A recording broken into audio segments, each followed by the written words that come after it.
autour de moi tremble. Il y a pas mal d'effervescence sur cette Mené plateforme par Florent Ouzon.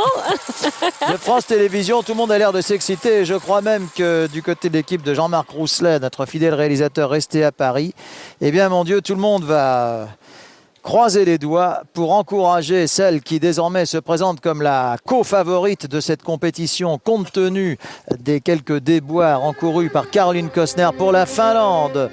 Kyra Korpi, qui ne se contente pas d'être une fort jolie jeune fille, mais est également une très très grande patineuse, comme vous allez pouvoir en juger.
Attention ici au Riedberger, oui il passe heureusement parce qu'il y a eu quelques petits déboires très malencontreux dans ce programme qui artistiquement est une merveille. C'est le violon de Sarah Chang sur une composition d'Andrew Lloyd Webber qui accompagne la Scandinave.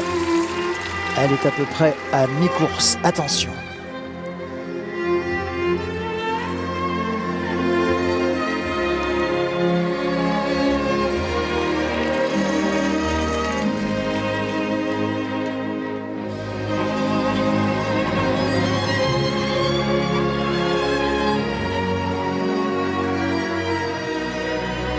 Ah, là, il manquait peut-être un tour également.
Dans un mois, dans un an, comment souffrirons-nous, Seigneur, que tant de mers nous séparent de vous. Nous sommes dans une tragédie racinienne. Nous sommes avec Bérénice ici, avec Kyra Korpi qui enflamme la patinoire d'émotion Comme vous allez être en plus des milliers à nous demander quel était le thème musical patiné, il s'agissait de Fantasia, extrait du Fantôme de l'opéra d'Andrew Lloyd Webber, interprété par Sarah Chang au violon, pardonnez-moi.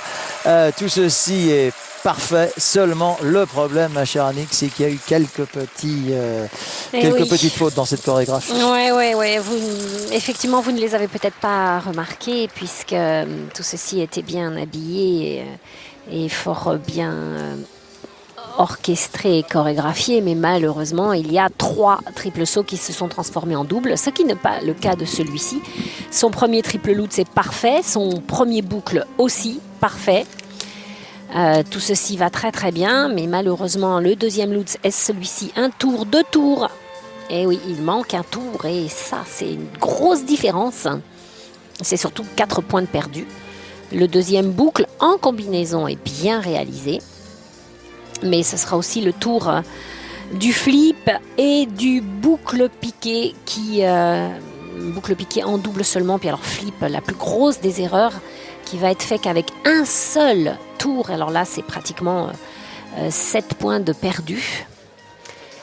Un petit peu moins, 6 points de perdus. Mais c'est dommage. C'est dommage parce qu'elle avait le titre, la médaille d'or au bout des lames. Là, j'ai peur que ça ne soit pas suffisant, malgré un sourire et un visage d'ange. Elle est absolument magnifique. Elle s'amuse d'ailleurs en Finlande à être mannequin à ses heures perdues. Et on peut le comprendre, tellement elle est radieuse. Et sa chorégraphie aussi, et sa tunique aussi.